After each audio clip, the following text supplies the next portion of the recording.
Olá, meus amigos. Meu nome é Amaro Capistrano e eu vim conversar com vocês sobre uma doença chamada asma bronca. A asma bronca é uma doença que acomete meramente o pulmão dos pacientes. Hoje no Brasil temos mais de 21 milhões de pessoas acometidas pela asma e alguns deles sequer sabem que a têm. É importantíssimo saber e poder diagnosticar a asma e assim poder conduzir melhor os seus sintomas. Os sinais e sintomas da asma começam inicialmente por dispneia. Geralmente, a infância é a fase mais acometida por essa patologia. Se você na infância consegue diagnosticar bem essa doença e tratar bem essa doença, essa patologia, você vai ter uma fase de adolescência e uma fase adulta com a doença menos acometedora. Se você não consegue conduzir bem esse paciente na infância ou mesmo na adolescência, esse paciente vai ter algumas alterações pulmonares que vão ser praticamente irreversíveis. Ele vai sofrer por alguns danos pulmonares que vão ter que carregar com isso, viver com isso para o resto da vida. E aí você é um adulto com limitações por conta dessas crises de asma. A asma, necessariamente, você não tem só apenas o cansaço. A asma se caracteriza pela dispneia, pelo cansaço do paciente. Mas muito embora alguns pacientes comecem a apresentar tosse com secreção. Proveniente de uma rinite alérgica, de uma síndrome de gripe, o paciente começa a apresentar tosse com algum tipo de secreção mais clara ou um pouco mais espessa, a depender de cada paciente. E isso já é o primeiro sinal de que esse paciente tem asma e que aí ele já precisa de tratamento. O tratamento da asma necessariamente não precisa passar por medicamentos orais, como comprimidos. Ele pode passar por medicamentos inalatórios. O mais comum é que a gente faça algumas medicações como bombinhas, por exemplo, que contenham broncodilatadores e corticoides inalatórios. Os corticoides é que são fundamentais no tratamento da asma.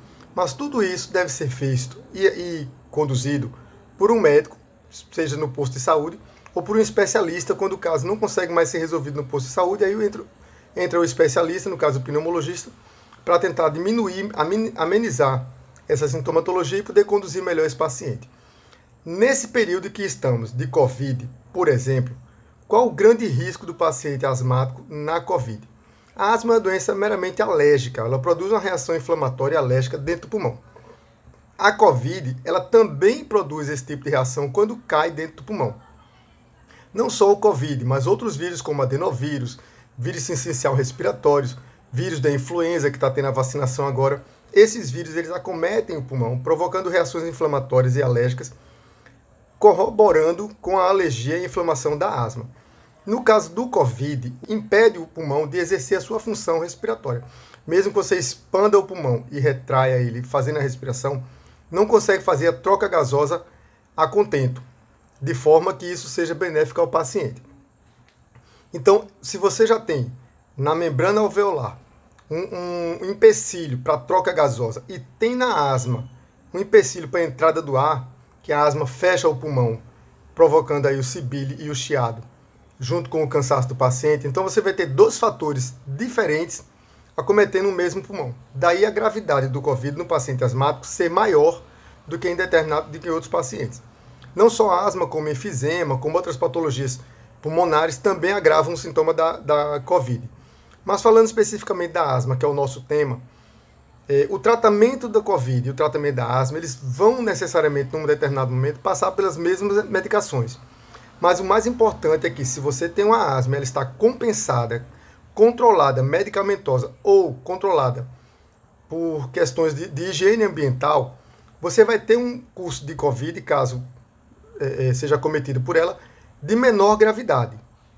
Agora, se você tem uma asma já descompensada, já sem controle, e você adquire um Covid em cima disso, então você imagine juntar a inflamação da asma, que é por uma via, junto com a inflamação do Covid, que já é por outro caminho, isso só vai agravar o pulmão do paciente, fechando cada vez mais ele, empatando e impedindo cada vez mais a respiração desse paciente.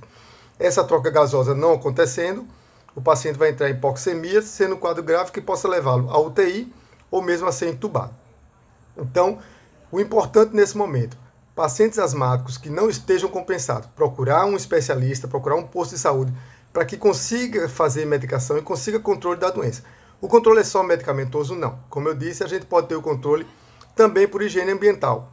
Ambientes muito poluídos, ambientes com muita poeira, ambientes com ácaro, são ambientes que favorecem o surgimento de rinite alérgica, que desencadeia as crises de asma. Então, o ideal nesse momento é a gente procurar sempre ter o asseio do ambiente de trabalho, o asseio do ambiente de casa, sempre lavar as mãos, isso é deveria ser comumente feito, comumente realizado. A gente só chama a atenção disso quando tem uma pandemia como essa do coronavírus, tá certo? E o controle medicamentoso quando necessário nos quadros mais graves de asma.